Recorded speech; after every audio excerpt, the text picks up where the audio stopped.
예, 안녕하십니까. 예, 오늘부터 우리 이제 사례집 기본 사례편 강의하도록 하겠습니다.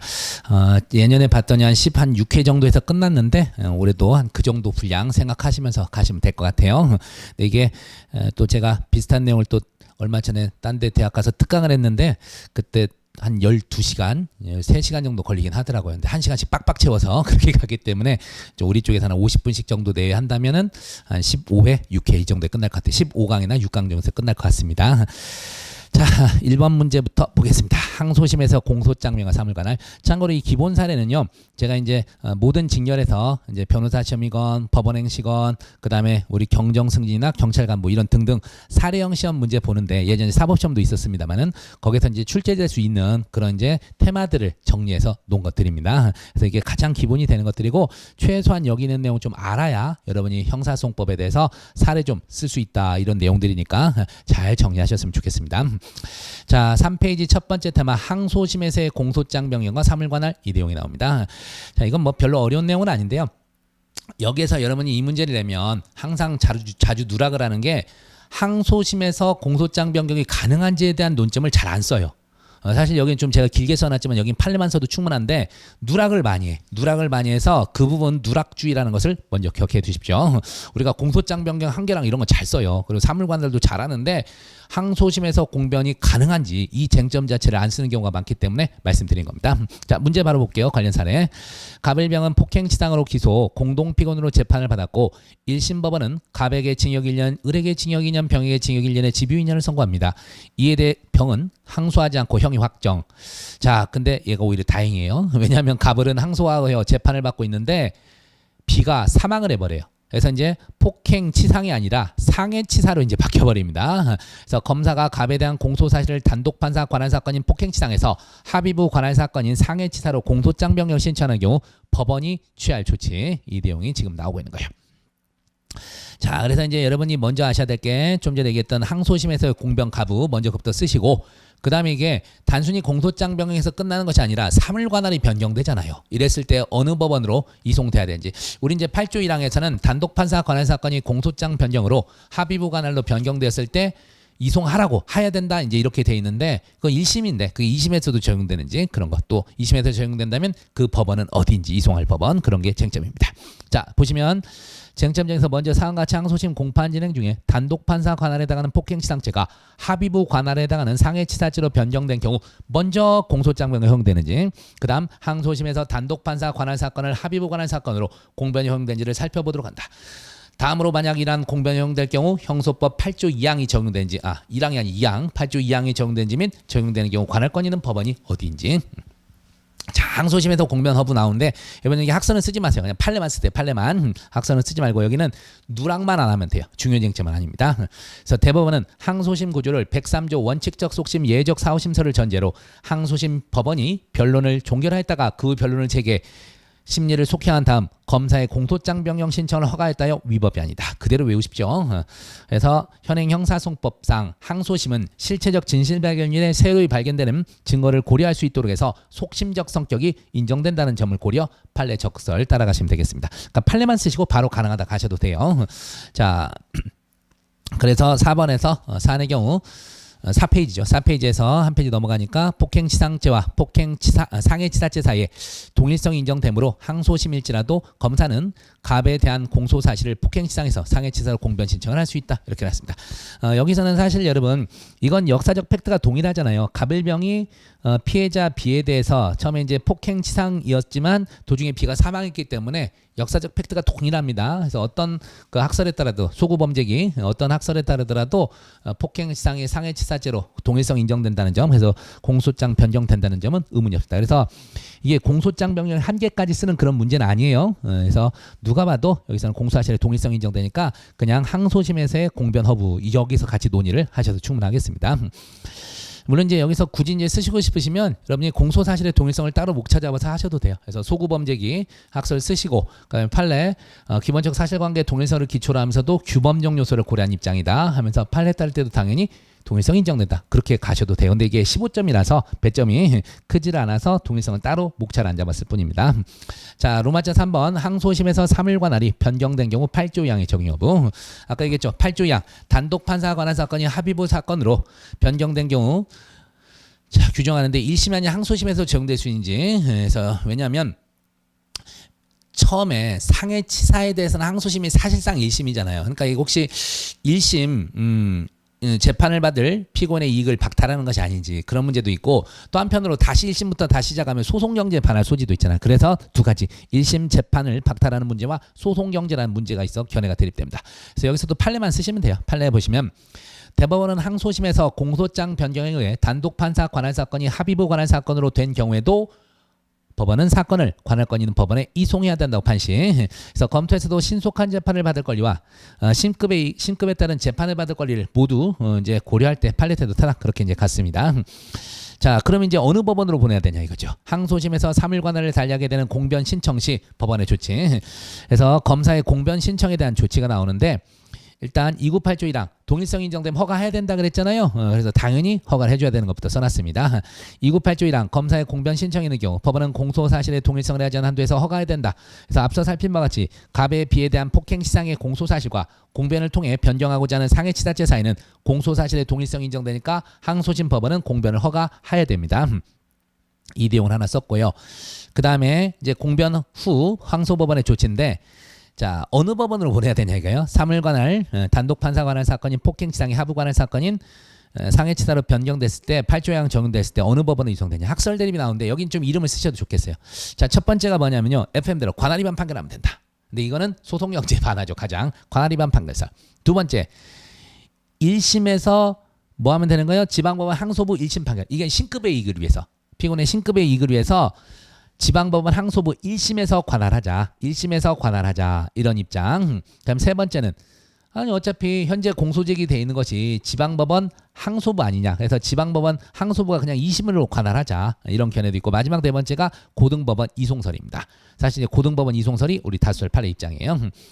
그래서 학설은 네 가지를 쓰세요. 관할 위반 판결설, 지방법원 항소부 1심 관할설 신급의 이익을 위해서, 그 다음에 소송경제를 고려해서 지방법원 항소부 2심 관할설, 그리고 절충하는 고등법원 이송설이 있습니다. 자, 판례 태도 항소심에서 공변에서 단독 판사 관할 사건이 합의부 관할 사건으로 된 경우에도 법원은 사건을 관할권 있는 법원에 이송해야 한다 할 것이고, 항소심에서 변경된 합의부 관할 사건에 대한 관할권 있는 법원은 고등법원이라고 보니 상당하다. 이렇게 났습니다. 그래서 검토에서도 소송경제 도모라는 8조 2항의 취지 및 법률에 한 정당한 재판을 받을 권리를 조하는 고등법원 이송설 입장 타당. 그래서 갑의 사건 담당 항소심 법원은 관할 고법으로 갑의 사건을 이송해야 된다. 이렇게 나는데, 여러분 로마자 3번과 4번을 보시면 사실 하나의 판결을 제가 분설해 놓은 거예요. 그래서 여러분 여차하면 로마자 3번과 4번을 합쳐가지고 그냥 4번으로 통일하셔도 상관없어요. 4번으로 통일하셔도 상관없는데, 특히 판례에서 아까 맨 아래 보세요. 그 내용이 들어가 있잖아요. 항소심에서 공변에서 단독 판사 관할 사건이 합의부 관할 사건으로 변경된 경우에도 법원은 사건을 관할권 있는 법원에 이송해야 한다. 이게 아까 로마자 3번의 결론이었잖아요. 그래서 로마자 3번을 없애버리시고 그냥 로마자 4번에다가 한꺼번에 같이 쓰신 것도 하나의 방법입니다. 그렇게 기억을 하십시오. 그래서 이제 배점 봐서 늘리거나 줄이거나를 하시면 충분하겠습니다. 그러니까 이게 만약에 배점이 더 커지면요, 로마자 3, 4뿐 아니라 공소사실의 동일성도 따로 검토해 주는 게 좋은 방법입니다. 자, 넘어갈게요. 제척사유인데, 자, 항상 제일 잘 나온 게 뭐 약식명령 담당했던 판사가 정식 재판 절차의 1심에 관여한 경우 또는 이제 항소심에 관여한 경우 나눠서 기억하셔야겠죠. 그래서 우리가 이제 제척 나오면 기본적으로 이제 보세요. 첫 번째 쟁점이 약식에 대해 1심 관여했네요. 쟁점 정리해서 약식 명령을 발령한 판사가 정식 재판 절차의 1심에 관여하게 된 경우 17조 7호에 제척 사유당한 지가 문제된다 나오는데, 대부분 이제 17조 7호죠. 17조 7호. 그래서 17조 7호 해당 여부에서 바로 이제 학설 써놨는데요. 약식 명령의 경우 판사는 사건의 실체에 대해 조사 심리에 관여한 것이므로 예단 편견의 가능성이 있다. 공정한 재판을 위해서 제척사유에 해당한다는 그런 적극설도 있습니다. 약식에서 이제 정식 갈 때도. 하지만 약식 명령과 그에 대한 정식 재판은 신급을 같이 하므로 전심 재판에 해당하지 않는다. 물리해석이죠. 그래서 제척사유에 해당하지 않는 소극설. 판례 역시 후자입니다. 대법원은 약식 절차와 정식 재판 청구에 하여 개시된 1심 공판 절차는 동일한 신급 내에서 서로 절차만 달리할 뿐이므로 형소법 17조 7호 제척사유에 해당하지 않는다. 이렇게 나왔는데, 각주 이번에도 제가 써놨지만 약식 명령을 한 판사가 정식 재판의 2심 항소심 관여했었을 때는 제척 사유 돼요. 그거랑 비교해서 좀 알아두십시오. 그래서 검토에서도 17조 7호 전심 재판이란 개념을 썼죠. 상소에 의해서 불복이 신청된 재판을 말하는데 약식 명령과 그에 대한 정재판 1심 절차는 동일 신급으로 보시면 돼요. 그래서 소극설 타당 이렇게 갑니다. 가장 기본 문제고 요새 자주 나오는 게 증거보전을 담당한 즉 수사상 증거보전 184조 수사상 증거보전을 담당한 판사와 증거조사란 이 증거조사는 뭘까요? 수탁판사로서 증거조사란 판사의 제적사에 해당 여부인데 관련 사례 보십시오. 을이 항소하여 항소심 재판이 개시되었는데 항소심 재판부에는 수사 단계에서 증거보전을 담당한 판사 제2원과 제1심에서 수탁판사로서 증거조사란 판사 제2투가 합의부원으로 참여하고 있다. 이 경우 제2원, 제2투는 제척 대상인가? 이게 선택형 객관식으로도 좀 자주 나오는 건데요. 여러분 수사 단계에서 관여한 것이 전심관이에요? 아니죠. 그래서 수사당 증거보전 담당한 수임판사가 항소심에 비록 관여했더라도 이건 제척이 안 됩니다.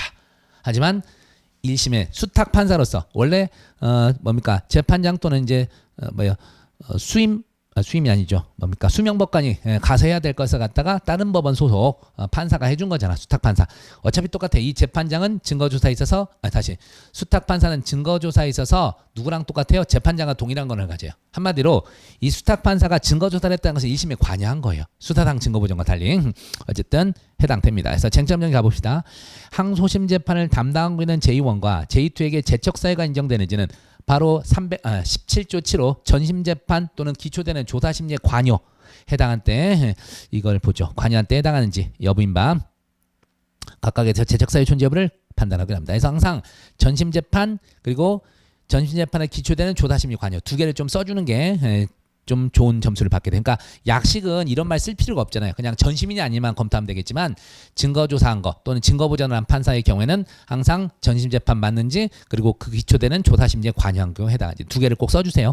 기본 점수를 부여합니다. 그래서 전심재판이란 썼죠. 전심재판에 관여한 때 의미에서 전심이란 아까도 봤던 상소에 관하여 불복이 신청된 재판을 말하며 재판이란 종국재판, 신급을 종결하는 전국재판만을 의미합니다. 관여는 전심재판의 내부적 성립에 실질적으로 관여합니다. 내부적 성립에 실질적으로 관여한 때를 의미한다. 그 다음에 전심재판에 기초되는 조사심리에 관여한 때 이것도 전심재판의 내용 형성에 아까는 이제 전심재판의 내부적 성립에 실질적 관여고 여기는 전심재판의 내용 형성에 영향을 미친 경우 그렇게 얘기해요. 조사심리에 관여한 때란 내용 형성에 영향을 미친 경우 그래서 학설은 공소시기 전후불문 보는 것이 일반적이다 이렇게 써놓고 있네.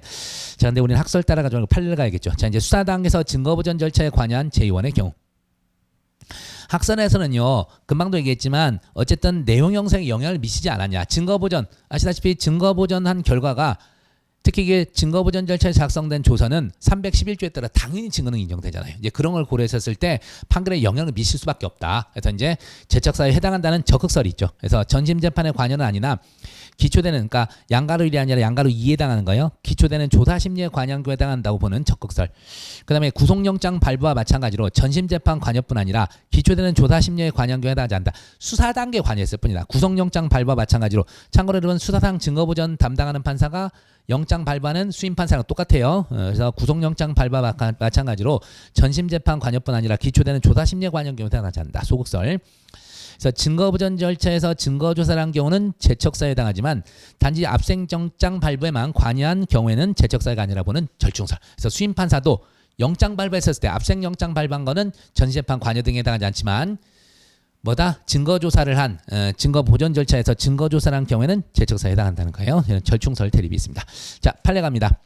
여러분들 힘드시면 그냥 바로 이 부분에서도요 학설 빼버리고 판례만 쓰셔도 합격하는데 지장 없습니다.